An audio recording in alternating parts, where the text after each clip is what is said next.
Hello dear students, welcome to Kataria pharmacy. So students, कैसे हैं आप? आई होप सभी ठीक होंगे, सभी हेल्दी होंगे। तो बच्चों, हमारी चल रही थी B pharma exam booster series. Exam booster series में क्या चल रहा था वो आप सभी जानते हैं, अगर आप रेगुलरली हमारे साथ जुड़े हुए हैं तो हमारे 4 सब्जेक्ट कंप्लीट हो गए थे बी फार्मा 8 सेमेस्टर के। तो आज का हमारा 5th सब्जेक्ट होने वाला है। इसके अंदर हमें स्टडी करना है फार्माकोविजिलेंस के इंपॉर्टेंट क्वेश्चन और उनका एक्सप्लेनेशन। तो दोस्तों, अगर आपने अभी तक हमारे चैनल को सब्सक्राइब नहीं किया है तो चैनल को सब्सक्राइब जरूर कर लें और बेल आइकन को प्रेस कर दें, क्योंकि रेगुलर वीडियो अपलोड हो रही है। डेली 8 PM पे वीडियो अपलोड हो रही है हमारे चैनल पे, तो आपको उसका नोटिफिकेशन अच्छे से मिल पाएगा। बाकी जो बच्चे हमारे साथ पहले से जुड़े हुए हैं उन सभी को धन्यवाद। तो देखिए, बूस्टर सीरीज काफी मदद आपकी करने वाली है। ये तो आपने अगर 4 वीडियोस अटेंड किए हैं, 4 सेशंस अटेंड किए हैं, तो आप सभी जान गए होंगे ये चीज, तभी आज इस वीडियो पे आप आए हैं। तो देखिए बच्चों, ये जो क्वेश्चंस हैं ये प्रीवियस जो 5 इयर्स क्वेश्चन पेपर हैं उनके ऊपर बेस्ड है, और ये आपकी एग्जाम का पैटर्न समझने में काफी हेल्प करने वाले हैं, मदद करने वाले हैं। तो आ जाइए, ज्यादा टाइम नहीं लेंगे आपका, स्टार्ट करते हैं। तो बच्चों, सबसे पहले हम क्या देखते हैं, इसके अंदर जो unit wise important questions arrange किए हमने उनके बारे में देखेंगे, देन इनका एक्सप्लेनेशन हम देखने वाले हैं। तो चलिए स्टार्ट करते हैं। सबसे पहले जो यूनिट फर्स्ट है, यूनिट फर्स्ट में जो स्मॉल टॉपिक्स है जिनकी डेफिनेशन हमें पढ़नी है, तो वो कौन कौन से हैं देखिए। Adverse drug reaction. Adverse drug reaction मतलब कि जो ड्रग रिएक्शंस होती हैं, एडवर्स ड्रग रिएक्शंस होती हैं, किसी ड्रग को बार बार लेते हैं हम, तो उसकी डेफिनेशन आपको आनी चाहिए। यहाँ पे मैं ज्यादा एक्सप्लेन नहीं कर पाऊंगा, आगे आपको डिटेल में एक्सप्लेनेशन मिलने वाला है। फार्माकोविजिलेंस, देखिए फार्माकोविजिलेंस की डेफिनेशन हम जो रेगुलेटरी साइंस सब्जेक्ट स्टडी किया उसके अंदर भी हमने देखी थी। फार्माकोविजिलेंस की डेफिनेशन हमने मार्केटिंग में भी देखी थी, सोशल प्रिवेंटिव फार्मेसी में भी देखी। तो इसको आप अच्छे से प्रिपेयर कर लेना। फार्माकोविजिलेंस की डेफिनेशन आपसे जरूर पूछी जाएगी। आगे देखिए, सेफ्टी मॉनिटरिंग ऑफ मेडिसिन। जो मेडिसिन होती हैं मार्केट के अंदर अवेलेबल करवाई जाती है, मार्केटेड की जाती हैं, तो उनकी सेफ्टी जो मॉनिटरिंग होती है उसकी डेफिनेशन आपको याद करनी है। लॉन्ग टॉपिक्स में कौन सा है इसके अंदर, यूनिट फर्स्ट के अंदर हिस्ट्री ऑफ फार्माकोविजिलेंस, कि फार्माकोविजिलेंस की हिस्ट्री क्या है, ये कब से काम कर रहा है और किस चीज पे काम कर रहा है, ये सब कुछ, मतलब कि फार्माकोविजिलेंस जो टॉपिक है उसको आपको डिटेल में स्टडी करना है। देखिए, अगर आप बी फार्मा 8 सेमेस्टर में है ना, तो आपको दो टॉपिक, एक तो फार्माकोविजिलेंस, एक क्लिनिकल ट्रायल, ये डिटेल में स्टडी करना है। ये आपको हर सब्जेक्ट के अंदर देखने को मिलेगा, मार्केटिंग में भी मिलेगा, रेगुलेटरी साइंस में भी मिलेगा, क्वालिटी कंट्रोल में भी मिलेगा और फार्माकोविजिलेंस के अंदर भी मिलेगा। क्लिनिकल ट्रायल एक बेसिक टॉपिक है और इस पे काफी टॉपिक्स हैं, काफी क्वेश्चंस इसके ऊपर बनते हैं, तो नोट कर लेना ये चीज। यूनिट सेकंड देखो बच्चों, इसमें शॉर्ट जो टॉपिक होने वाले हैं, जैसे शॉर्ट टॉपिक में क्या होता है, एक तो डेफिनेशन पूछी जाती है, एक छोटा सा टॉपिक की कोई एपरेटस है, कोई अथॉरिटी है, उसकी फुल फॉर्म आपको पूछ ली, उसकी थोड़ी सी जानकारी, शॉर्ट नोट्स उसके ऊपर पूछ लिया, तो ये चीजें मेंशन होती हैं। तो जैसे डीडीडी है, तो डीडीडी डेली डिफाइंड डोज है। अब इसकी डेफिनेशन आपको पूछ ली। अब जो बच्चा इसको अगर देखा नहीं है ना, तो उसकी डेफिनेशन नहीं लिख सकता। डेली डिफाइंड डोज, इसका क्या मतलब होगा? तो जिस बच्चे ने ये लेक्चर देखा होगा वो इजीली इसको कवर कर लेगा, और जिस बच्चे ने इसको एक बार भी देख लिया ना कि डेली डिफाइंड डोज क्या होती है, इसको रीड भी कर लिया ना, तो इजीली इस क्वेश्चन को कवर कर देगा। एमडीआरए, अब एमडीआरए क्या है? अब बच्चा कंफ्यूज हो जाएगा, ये तो मैंने सिलेबस में देखा ही नहीं है सब कुछ, क्योंकि इन चीजों पे ध्यान नहीं जाता है। जब आप सिलेबस स्टडी कर रहे होते हैं, जो बेसिक चीजें होती है ना, जब टीचर आपको कॉलेज के अंदर स्टडी करवाता है तो इन चीजों पे ज्यादा फोकस नहीं जाता है। उनका जो शॉर्ट फॉर्म्स होती हैं उनकी, मतलब इतना ज्यादा डीपली नहीं जाता है टीचर। कोई कॉम्पिटिटिव एग्जाम की तैयारी आपको नहीं करवा रहा है, लेकिन आप ये जान लीजिए कि बी फार्मा के अंदर जो 10 क्वेश्चन आते हैं ना, वो एक कॉम्पिटिटिव एग्जाम की तरह ही है। जरूरी थोड़ी है कि मल्टीपल चॉइस क्वेश्चन ही आए, शॉर्ट क्वेश्चन भी आपसे पूछे जा सकते हैं। तो इन चीजों पे ज्यादा फोकस करें। लॉन्ग क्वेश्चन क्या है यूनिट के अंदर, सेकंड के अंदर? Contract research organisation.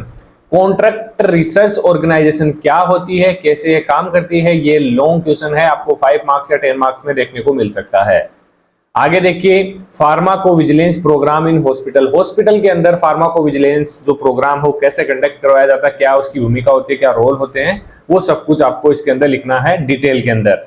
तो ये हो गई हमारी यूनिट सेकंड के इंपॉर्टेंट क्वेश्चंस। अब आगे देखते हैं यूनिट थर्ड। यूनिट थर्ड में जो स्मॉल टॉपिक्स हैं वो है हमारे पैसिव एंड एक्टिव सर्विलेंस। जो सर्विलेंस होता है वो पैसिव एंड एक्टिव दो टाइप का होता है। तो उसमें जैसे पैसिव जो होता है वो डॉक्टर्स बेसिकली करते हैं, जो हेल्थ केयर प्रोफेशनल्स होते हैं उनके द्वारा होता है। बाकी एक्टिव सर्विलेंस डायरेक्ट पब्लिक से डिटेल्स कलेक्ट की जाती हैं, जो भी कंपनीज होती हैं, अथॉरिटीज होती हैं, उनके थ्रू।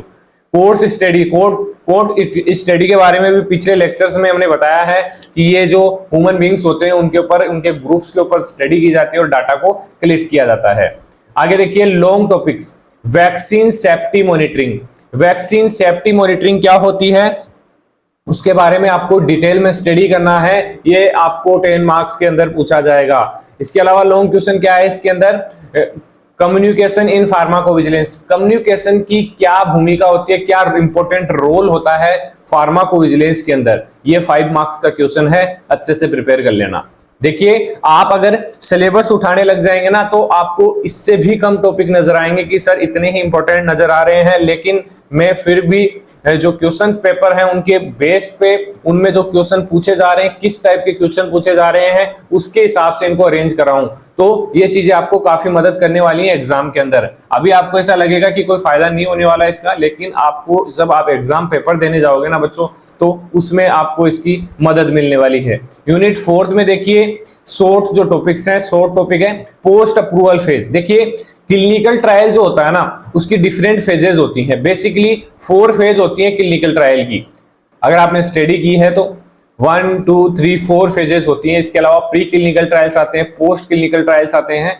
तो इनकी डेफिनेशन आपको पता होनी चाहिए। क्लिनिकल ट्रायल डिटेल में अगर स्टडी कर लिया तो ये चीजें आपको नॉर्मल हो जाएगी, ये चीजें सभी आपको पता होगी। जो भी IND है, ANDA है, तो NDA है, ये सब कुछ आपको समझ में आ जाएगी। FDA है, CSDO हो गया, ये सब कुछ क्लिनिकल ट्रायल के अंदर ही आता है। इतना इंपॉर्टेंट टॉपिक है क्लिनिकल ट्रायल, तो इनकी डेफिनेशन आपको आनी चाहिए।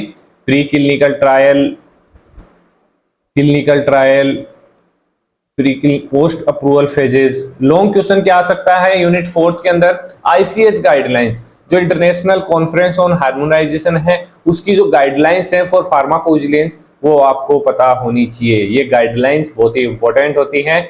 इंटरनेशनल कॉन्फ्रेंस के बारे में अगर थोड़ा सा भी आप जानते हैं तो समझ जाएंगे कि क्या चीज है। तो आगे चलिए यूनिट 5। यूनिट 5 में जो एक अथॉरिटी है CIOMS, तो उसकी फुल फॉर्म आपको पूछी जा सकती है, या इसके बारे में थोड़ा सा आपको शॉर्ट नोट्स पूछा जा सकता है।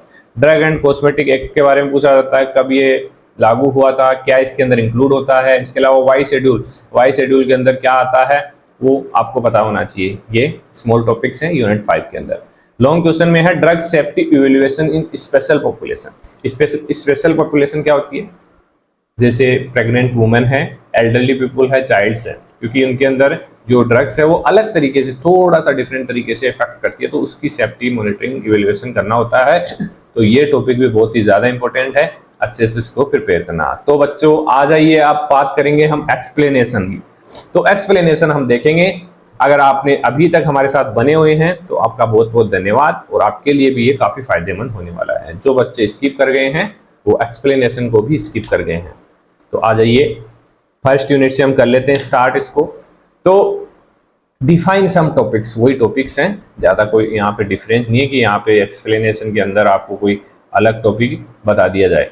तो एडवर्स ड्रग रिएक्शन क्या होती है, देखिए कोई जो ड्रग है उसको जो साइड इफेक्ट्स होते हैं, मतलब मार्केट में आने के बाद उसके साइड इफेक्ट होते हैं, हार्मफुल जो इफेक्ट होते हैं कस्टमर्स के ऊपर आते हैं, पेशेंट्स के ऊपर आते हैं, तो उसको बोलते हैं एडवर्स ड्रग रिएक्शन, कि वो कस्टमर के ऊपर रिएक्शन कर रही है। रिएक्शन बोले तो जैसे साइड इफेक्ट्स जो होते हैं ना, उनको हम एडवर्स ड्रग रिएक्शन बोल सकते हैं। साइड इफेक्ट्स को एडवर्स ड्रग रिएक्शन को बोल सकते हैं। तो इसमें क्या है, एडीआर का मतलब, इसको शॉर्ट में एडीआर भी बोला जाता है, मतलब है जब कोई ड्रग यूज करने से साइड इफेक्ट या हार्मफुल इफेक्ट होता है, ये इफेक्ट पेशेंट की हेल्थ पे नेगेटिव इंपैक्ट करता है, तो उसको क्या बोलते हैं, एडवर्स ड्रग रिएक्शन। ये चीज समझ में आ गई बच्चों आपको। चलो आगे चलते हैं। फार्माकोविजिलेंस।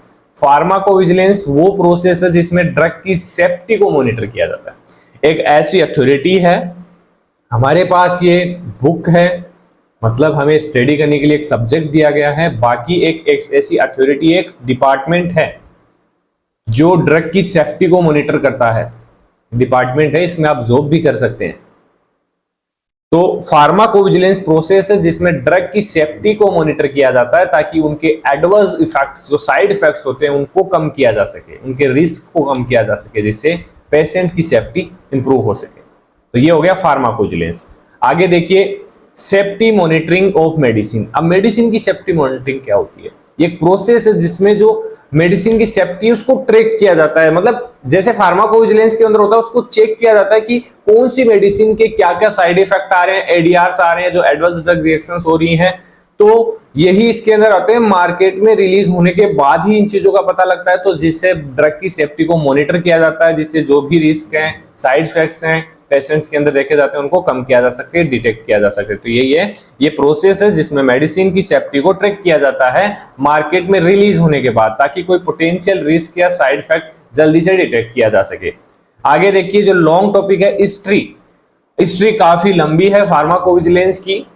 फार्माकोविजिलेंस काफी पुरानी है, इसमें टाइम के साथ साथ रिसर्च टेक्नोलॉजीज हैं उनको ऐड किया गया है, जिससे जो सेफ्टी चेकिंग है मेडिसिन की वो इम्प्रूव हो गई है। देखिए टेक्नोलॉजी की हेल्प से काफी आसान हो जाती हैं चीजें, किसी भी चीज को मॉनिटर करना, इवेल्युएट करना, ये सब कुछ तो इसमें इवेल्युएशन आया है फार्माकोविजिलेंस के अंदर काफी। तो ये इसकी लंबी चौड़ी हिस्ट्री है, वो आपको डिटेल में स्टडी करनी है।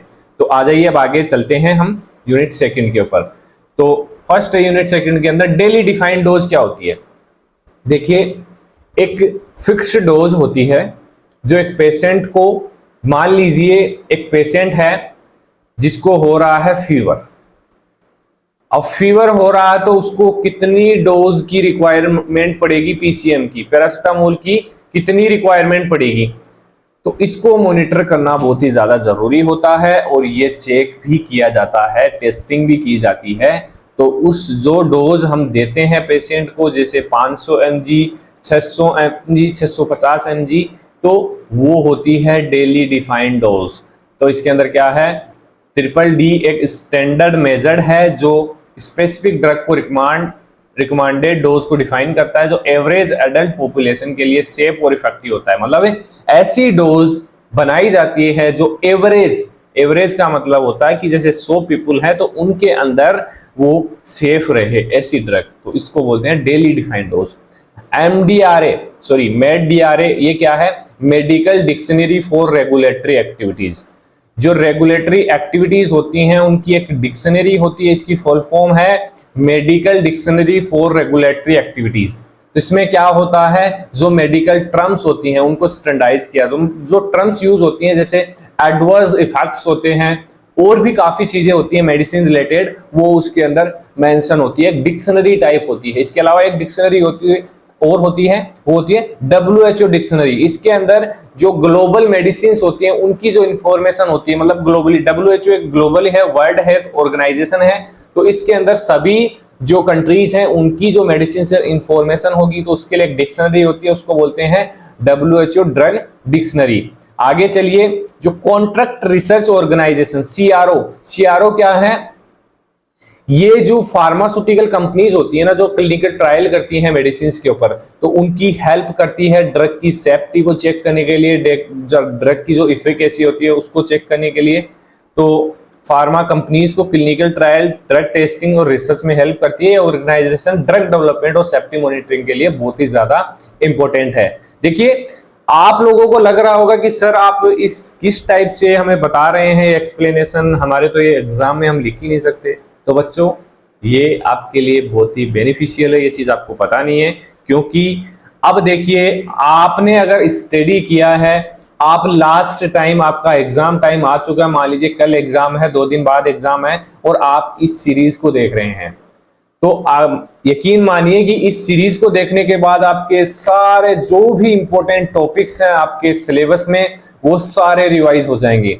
देखिए हिंदी में समझाने का मतलब ये है कि ये जो टॉपिक है वो एकदम से आपको रिमेंबर हो जाए, इंग्लिश में समझने में थोड़ी सी प्रॉब्लम आती है, लेकिन जैसे अगर आप स्टडी कर रहे हैं, आपको पहले से स्टडी किया तो इजीली समझ में आ जाता है। लेकिन काफी स्टूडेंट्स हैं जो पहली बार देख रहे हैं, मतलब उनको एग्जाम आने के बाद उनकी नींद खुलती है, पहले से उन्होंने कुछ नहीं देखा है, उन्हें यह भी नहीं पता है कि हमारे पास कौन कौन से सब्जेक्ट हैं, उनके अंदर कौन कौन से टॉपिक है, उनको कुछ नहीं पता है। तो उन लोगों का इसके भला हो जाएगा, तो उन लोगों के लिए मैं ये चीज कर रहा हूं। बाकी आप लोग तो सभी जानते हैं, अगर आप अच्छे से पहले से स्टडी कर रहे हैं तो ये चीज इतनी हाई स्टैंडर्ड नहीं रहेगी आपके लिए, लेकिन फिर भी आप उन लोगों को भी सपोर्ट कीजिए और अपने साथ लेके चलिए जो पहले से स्टडी नहीं कर रहे, उनका सिलेबस कवर नहीं हुआ है।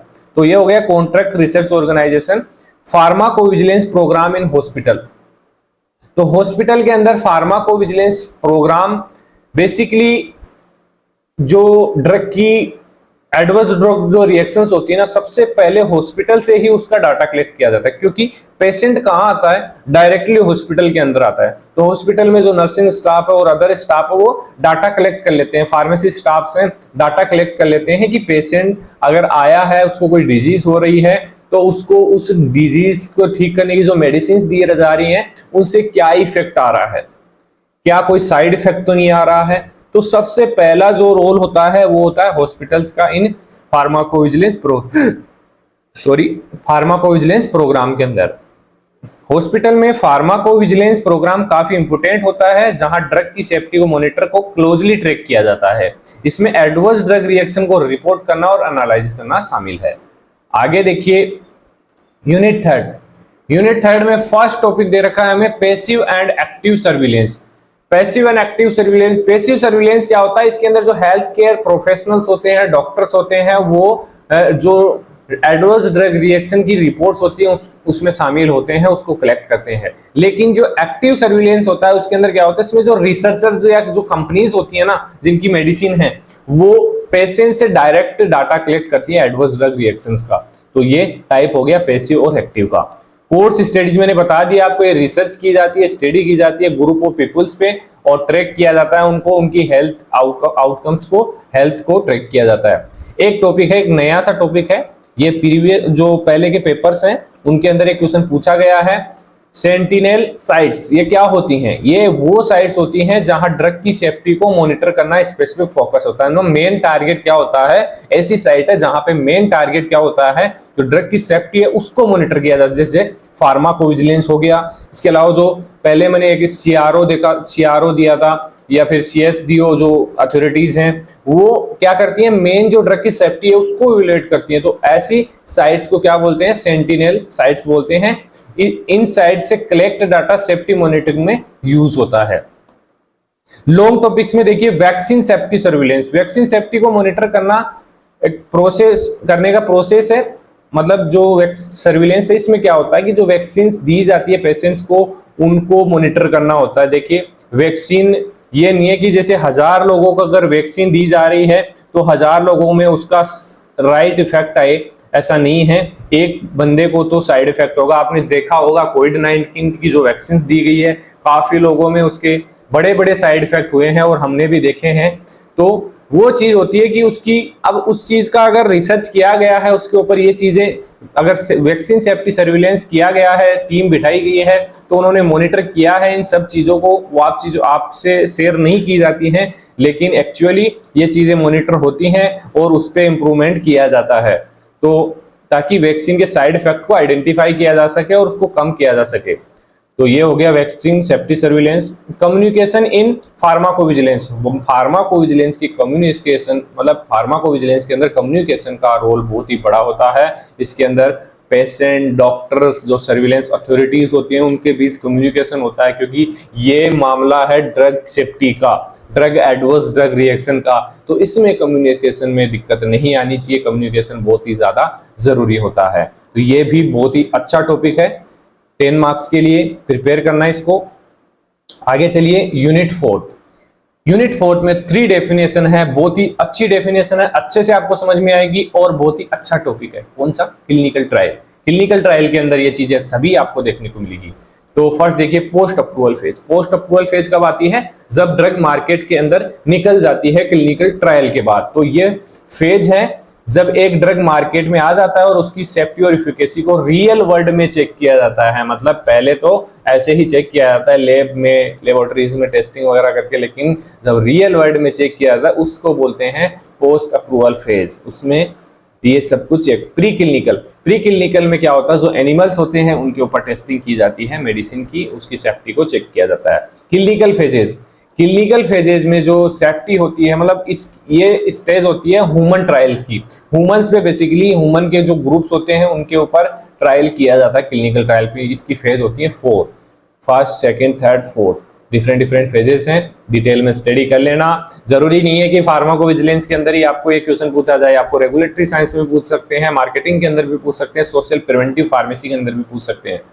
तो इन चीजों को अच्छे से प्रिपेयर करना। लॉन्ग टॉपिक में देखिए आईसीएच गाइडलाइंस क्या है, बेसिकली क्या है, इंटरनेशनल काउंसिल फॉर हार्मोनाइजेशन की गाइडलाइंस है, जो ग्लोबल स्टैंडर्ड इसके अंदर होते हैं। ये कोई एक फर्दर एक स्पेसिफिक कंट्री के लिए नहीं है, ये इसमें काफी कंट्रीज इंक्लूडेड हैं जो एक स्टैंडर्ड फॉलो करती हैं, आईसीएच गाइडलाइंस को फॉलो करती हैं फार्माकोविजिलेंस प्रैक्टिस के लिए, ताकि ड्रग का जो सेफ्टी मॉनिटरिंग है कंसिस्टेंट और इफेक्टिव हो सके सभी कंट्रीज के अंदर जो भी आईसीएच गाइडलाइंस के अंडर आती हैं। बात करते हैं यूनिट 5 की। यूनिट 5 में फर्स्ट टॉपिक है CIOMS की फुल फॉर्म क्या है, council for international organisation of medical sciences. तो इसमें क्या होता है, एक ऑर्गेनाइजेशन है जो इंटरनेशनल मेडिकल स्टैंडर्ड को डेवलप करती है, इंटरनेशनली काम करती है। ये जो ऑर्गेनाइजेशन है ये स्पेशली ड्रग सेफ्टी और फार्माकोविजिलेंस रिलेटेड ही है, इसके अंदर ही आती है। ड्रग एंड कॉस्मेटिक एक्ट क्या है, इसके अंदर रूल्स एंड रेगुलेशन बने हुए हैं। जो फार्मेसीज होती हैं, मेडिकल स्टोर्स होते हैं, उनके लिए रेगुलेशंस बने हुए होते हैं कि कौन सी मेडिसिन वो दे सकते हैं, कौन सी बना सकते हैं। जो कंपनीज हैं उनके लिए रेगुलेशन दिए गए हैं। तो एक लॉ है, इंडियन लॉ है, जो ड्रग और कॉस्मेटिक को रेगुलेट करता है ताकि उनका क्वालिटी, सेफ्टी और इफिकेसी एंश्योर हो सके। तो ड्रग एंड कॉस्मेटिक एक्ट की शॉर्ट डेफिनेशन आपको पूछी जा सकती है, तो इसको आप अच्छे से प्रिपेयर कर लेना। शेड्यूल वाई क्या होता है, इसके अंदर क्लिनिकल ट्रायल को रखा गया है। जैसे डिफरेंट शेड्यूल्स होते हैं। अगर आपने बी फार्मा 8 सेमेस्टर में स्टडी किया है तो आपको सभी पता होगा। अगर फार्मास्यूटिकल ज्यूरिस्प्रूडेंस आपने स्टडी किया है तो डिफरेंट साइज के जो टाइप्स के शेड्यूल्स आते हैं वो आपने देखे होंगे। तो जो वाई शेड्यूल होता है उसके अंदर रखा गया है क्लिनिकल ट्रायल्स को। क्लिनिकल ट्रायल्स की जो भी स्टडी होती है किसके अंदर आती है, शेड्यूल वाई के अंदर। तो ये इंपॉर्टेंट क्वेश्चन आपके कंपिटिटिव एग्जाम के लिए, जीपेट एग्जाम के लिए भी है। लॉन्ग टॉपिक देखिए, ड्रग सेफ्टी इवैल्यूएशन इन स्पेशल पॉपुलेशन मैंने बताया आपको, जो प्रेग्नेंट वुमेन्स हैं, एल्डरली पीपल है, चाइल्ड्स हैं, उनके अंदर जो ड्रग की सेफ्टी है वो चेक की जाती है, क्योंकि इनके अंदर थोड़ी सी जो कंडीशंस होती है, हेल्थ कंडीशंस होती है, वो डिफरेंट होती है एक नॉर्मल पर्सन से, हेल्दी पर्सन से। तो ये कंप्लीट हो चुके हैं हमारे 5 मिनट्स। आई होप इस वीडियो से आपको कहीं ना कहीं काफी मदद मिली होगी और ये चीजें आपको एग्जाम के अंदर और भी हेल्प करने वाली हैं। अगर एक बार में थोड़ा सा अगर दिक्कत आई है समझने में आपको, तो दोबारा इस वीडियो को देखिए। फिर भी कोई डाउट है तो आप हमें कमेंट करिए। देखिए मैंने 4 वीडियो अपलोड कर दिए, एक भी वीडियो पे एक भी बच्चे का कमेंट नहीं आ रहा है। क्यों? सभी को समझ में आ रहा है। आई थिंक ऐसा ही हो सकता है क्योंकि कोई डाउट ही नहीं है आपको। यार वीडियो आप देख रहे हैं तो कोई ना कोई तो डाउट आ ही रहा होगा, किसी ना किसी टॉपिक के अंदर आपको डाउट आ रहा हो, या फिर एग्जाम रिलेटेड आपके कोई क्वेश्चंस होंगे तो आप वीडियो में बताइए ना मेरे को, मैं सॉल्यूशन दूंगा आपको। आप मेरे से कांटेक्ट करिए, टेलीग्राम ग्रुप ज्वाइन कीजिए, वहां से मेरे से डायरेक्ट बात कर लीजिए। आपके जो भी डाउट्स आप मेरे से डायरेक्ट कनेक्ट होगे तभी तो आप कर पाओगे, क्लियर हो पाएंगे। तो बच्चों कमेंट करो, लाइक करो, और अगर कोई डाउट है तो बात करो यार मेरे से, ऐसे मत करो। तो आपकी मदद के लिए ही बैठा हूं मैं। तो मिलते हैं नेक्स्ट वीडियो में। धन्यवाद।